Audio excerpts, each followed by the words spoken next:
Hello, alors plus de 23 ans de parc, je ne suis jamais venu ici me faire couper les cheveux ou raser. J'ai honte. Ça va être remédié aujourd'hui, donc c'est pour ça que j'ai laissé pousser, alors, pas grand chose, hein, il a fallu deux semaines pour en arriver à ça. Mais en même temps, je vais faire les cheveux et je suis super content, super excité. On va faire la totale et un peu d'historique en même temps. Alors, un petit truc qu'on peut faire également, c'est le changement de date. Alors, vous l'avez peut-être vu dans une vidéo, il y a 1 an à peu près, je l'avais fait. J'y vais doucement, j'ai peur d'abîmer l'appareil, mais il n'y a pas de problème.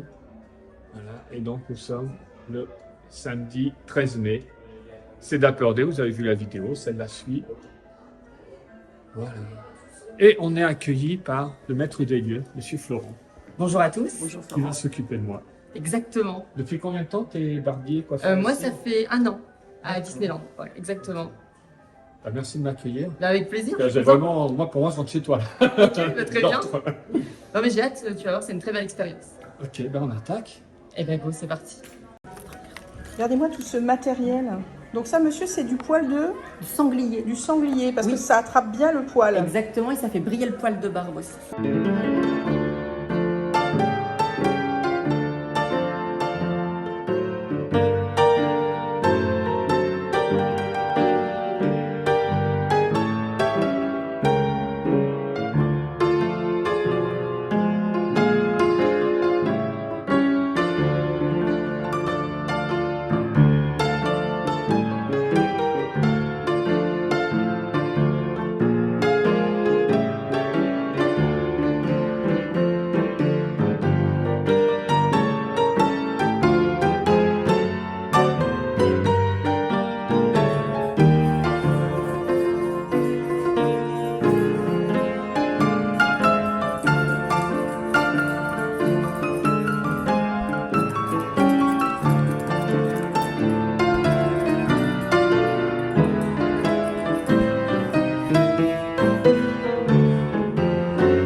J'ai bien aimé ce que tu venais de me raconter, là, le fait, parce que c'est quand même une forme d'art, d'être Mhm. coiffeur barbier, et ce que tu disais par rapport au fait que ça voyageait justement.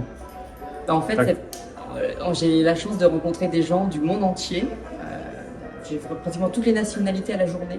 Et c'est vrai que ça, ce qui est incroyable, c'est que je me dis mon travail voyage. C'est-à-dire que les guests repartent avec mon travail dans leur pays, dans leur culture.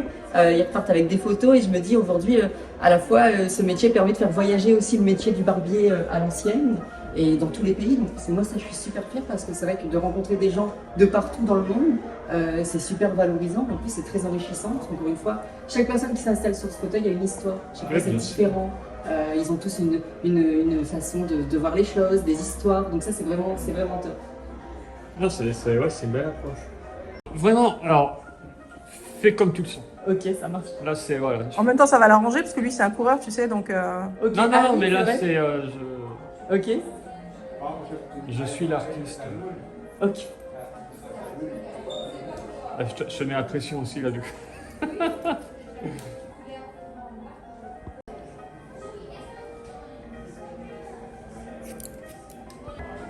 Donc là, les tasses, alors elles sont toutes authentiques, toutes avant 1910. Elles ont été collectées aux 4 coins des États-Unis. Et ce qu'il faut savoir, c'est qu'à cette époque-là, la première fois qu'on allait chez son barbier, on venait avec sa tasse. Du coup, voilà, on a une petite niche, souvent qu'on avait son nom dessus. Et quand on revenait, ben voilà, on avait sa tasse qui était là. Et une petite anecdote, c'est souvent, il y avait également un symbole qui était peint dessus correspondant à la profession de la personne. Donc un pompier, il y avait le casque de pompier, un homme de loi pouvait avoir une étoile. Un complément? C'était la carte fidélité de l'époque. C'est-à-dire Oui. que c'était vraiment pour les clients les plus fidèles. Ils avaient la chance d'avoir leur propre tasse ici pour leur matériel. Et ça, voilà, c'était cool parce qu'ils avaient la chance d'avoir une belle tasse avec leur prénom dessus parce qu'ils venaient régulièrement. Et je trouvais que l'idée était sympa en vrai, hein, franchement. Et ce qui est génial de la part de Disneyland, c'est d'avoir collecté, pas avoir fait des reproductions, mais d'avoir collecté des vraies tasses. Exactement.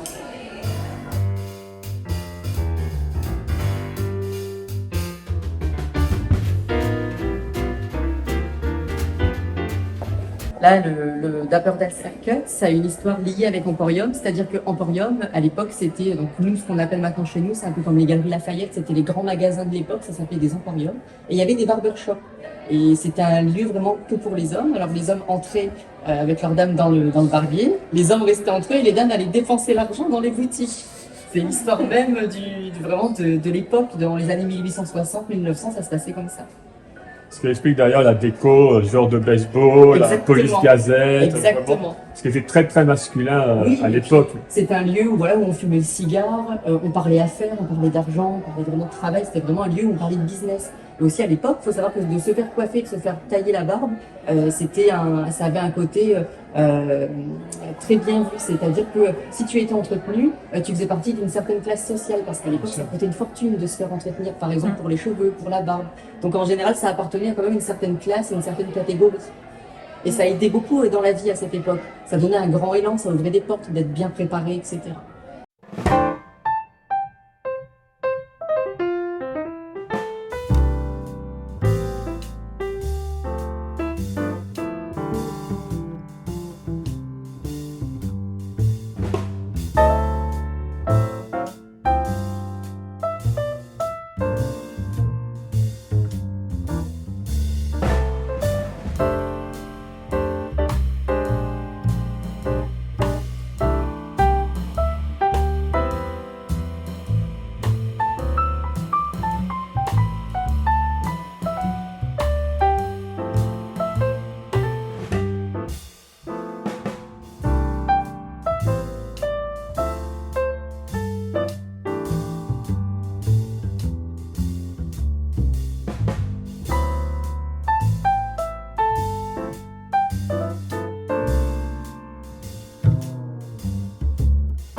Première mondiale.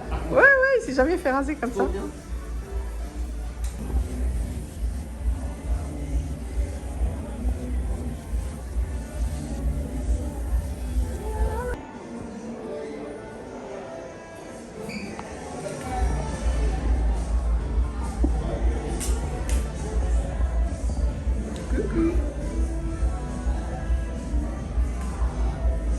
Et à la fin, t'as la serviette super chaude, tu sais, paf, comme dans les films. Ça va desserrer pour toi? Non, ça va. Se foutre de ta gueule dehors. Qui ça? Bah, il y a tout le monde. C'est qui tout le monde?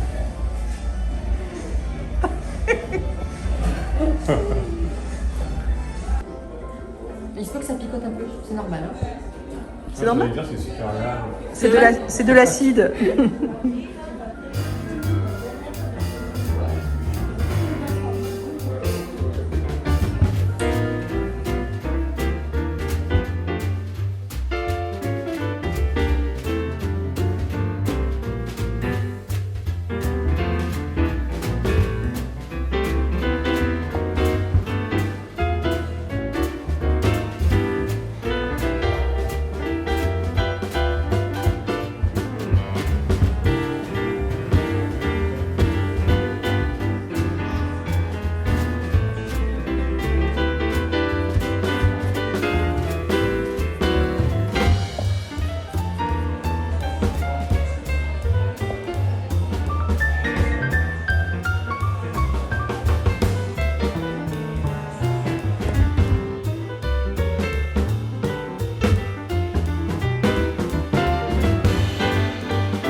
La thalasso de la barbe.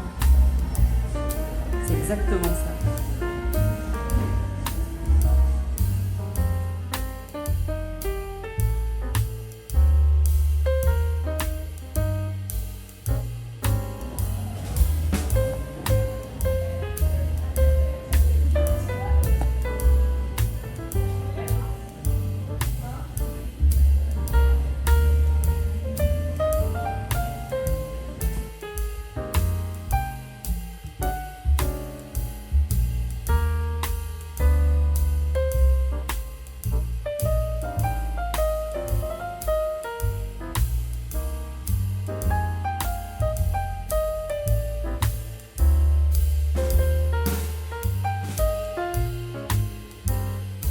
On y va? Ferme les yeux? Ouais. Allez, go.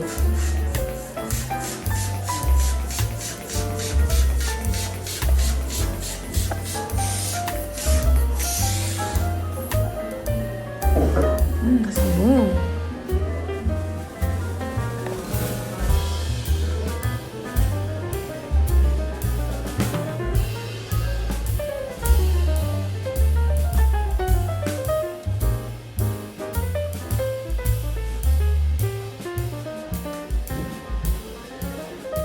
Alors, est-ce que tu as passé un bon moment? Un moment exceptionnel. C'est vrai? Ah non, mais je suis désolé, hein. Les amis, c'est mon casque préféré. Non, mais c'est exceptionnel, c'est agréable, c'est... Non, mais t'as une façon de toucher et tout, je veux dire, c'est même quand tu coiffes, tu coupes, c'est absolument exceptionnel. Ok, bah c'est gentil, merci beaucoup. Ah, et bravo. Ok, Je pense que tu es un nouveau fidèle. bah, très bien, bah, je suis là, hein, pas de problème. Voilà, c'est... Ok. Alors, Là, on garde, ouais. Tu vois comme c'est beau? Ah, elle est magnifique la barbe. On se croirait autant d'Eiffel, autant de, tu vois, de Walt, j'adore. Oui, mais avec, ouais, comme tu as dit, moderne. Moderne en même temps. Impeccable. Très très beau. alors content? Ouais, Bon, très. Super expérience. est-ce qu'on met un petit peu de cire sur les cheveux? Petit peu, ouais. Ouais, ok. Voilà. Ça marche. Un petit peu de cire, monsieur? Fini les années. Alors, on va pencher un peu en avant, super. Content? Ah, la barbe, elle est incroyable. Il y a du monde à la vitrine.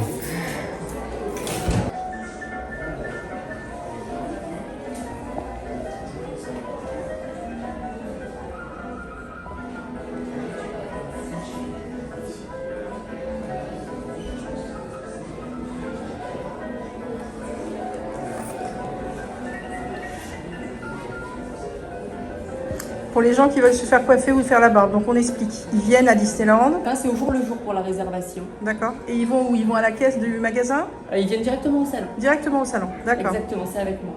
Ok, super. Là, voilà, vous avez un livre d'or qui est mis à côté de la caisse. N'hésitez pas à laisser vos petites griffouilles, hein. C'est important. C'est important de dire aux gens qu'on aime leur travail et c'est toujours important de mettre en avant des artisans, des gens qui aiment leur travail à ce point-là. Surtout, attends, je vais préciser, je le dis devant toi, on sent que tu aimes ce que tu fais, tu aimes Disney, mais tu aimes coiffer, faire la barbe.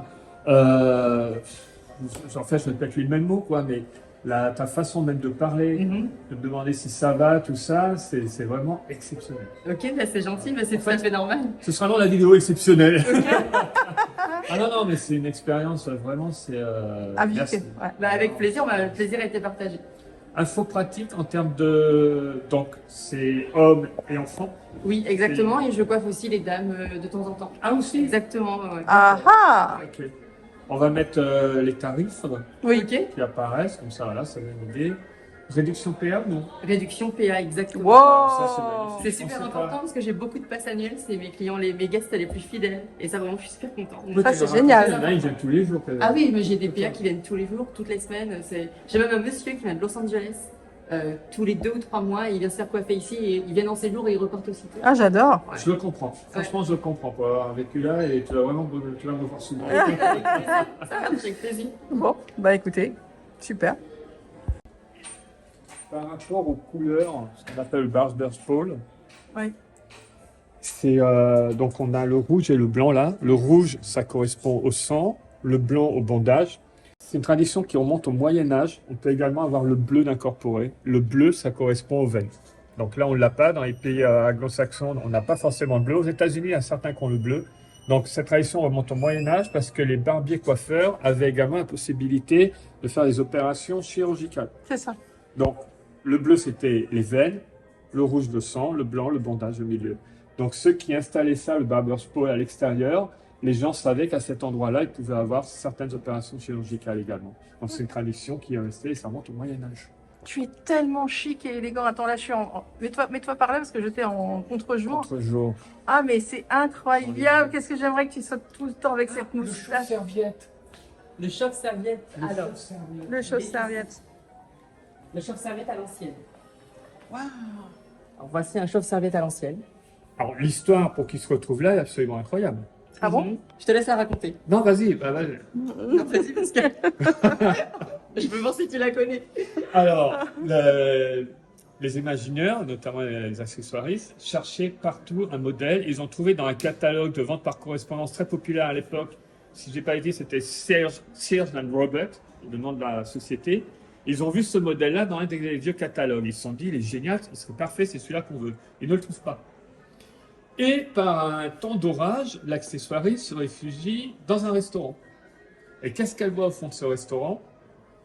Le chauffe-serviette. Oui, et elle se dit, c'est pas possible, on dirait le modèle qu'on cherche partout. Elle s'approche, c'est bien lui, elle va pouvoir en faire l'acquisition et il finira ici. Donc Incroyable. il est vraiment d'époque, c'est un Ah oui. authentique. Ouais, ouais. En fait, on mettait du charbon de bois à l'époque dans le fond. On y déposait le linge humide pour que le linge reste chaud en le refermant. Et ça Ah ouais. permettait d'avoir des serviettes chaudes. Et on récupérait l'eau usée par le bas, parce qu'à l'époque, on récupérait l'eau Bien sûr. tout le temps pour recycler l'eau. Et voilà, du coup, comment on faisait les serviettes à l'époque. Serviettes chaudes. Incroyable. Une fois de plus, Disneyland s'amuse. Alors là aussi, il faut savoir que le salon, c'est un vrai salon, c'est un vrai barbershop d'époque. C'est pas une décoration qui a été créée pour Disney. C'est un vrai salon qui a été déniché à Brooklyn aux États-Unis. Et il a été amené ici, du coup, à Disneyland Paris pour l'ouverture. Il est vraiment d'époque et voilà, il vient vraiment, c'est une ancienne échoppe, voilà, vraiment des États-Unis, vraiment à l'ancienne. Hein. Il me semble que ça datait de 1860, exactement pour l'époque, hein, de ce type de mobilier avec les fauteuils. Donc c'est pas une décoration, c'est un vrai barbershop qui a une histoire et qui a vécu. Ah, Tu perpétues à l'heure actuelle. Exactement. Ça, c'est Exactement. génial. C'est vraiment génial. Et on voit, hein, il y a une beauté, il y a une recherche. Oui, en effet, quand on touche le ciel, on voit les meubles, c'est pas du tout c'est authentique. Comme les affiches et les photos. Exactement, ouais. Donc ça fait également boutique. Il y a des articles qui sont vendus. C'est les produits que tu utilises également quand tu fais la barbe. Exactement, ouais. D'accord. Exactement. Les produits qui sont. Tout ce qui est eau de Cologne, les savons à barbe, l'après-rasage D'accord. et le savon à barbe que les guests adorent. moi, j'ai beaucoup aimé le menthe vanille. Hein. Je tiens à préciser. Ah oui, menthe vanille, ouais. Ah, mais définitivement, ce soir, on sort. Hein. On fait pas que le dapper. Raisin, ouais. Là, vous êtes obligés, c'est resto ciné. Là. C'est resto folie, quoi. On va même louer un bateau à hors-bord, à Riva. Bonjour, Ouais, bonjour. voilà. Ouais, très bien. Sur la scène.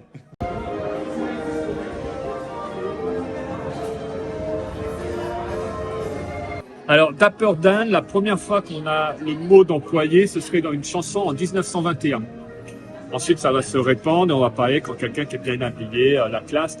Faut pas confondre avec Dapper Dan, quelqu'un de très connu dans les années 80-90. Les grandes marques lui ont fait fermer son échoppe. C'est un autodidacte à New York qui faisait des copies de vêtements de grandes marques, très populaires auprès des rappeurs, dans la culture hip-hop. Des boxeurs, Mike Tyson s'habillait chez lui. Donc il se faisait appeler, c'était son surnom, Dapper Dan également. Alors maintenant, vous savez les explications, pourquoi ces couleurs. Vous avez vu l'endroit. C'est exceptionnel. Florent, absolument incroyable. Encore merci. C'est un plaisir, un bonheur pur. L'endroit, ben, vous savez tout maintenant, hein, quasiment dessus. Donc n'hésitez pas à venir vivre cette expérience parce que c'est une expérience. C'est pas juste se faire couper les cheveux et se faire raser. C'est une pure expérience avec quelqu'un d'exceptionnel qui adore son métier dans un cadre unique. Et comme vous savez, voilà, c'est un salon qui vient de Brooklyn. Les pièces sont authentiques. C'est à vivre et à revivre. Moi, je sais que je vais refaire ça. Je sais pas pourquoi j'ai attendu aussi longtemps pour faire, mais voilà, on va me revoir souvent. Vivez cette expérience au moins une fois et je suis sûr que vous y reviendrez. Encore merci Florent et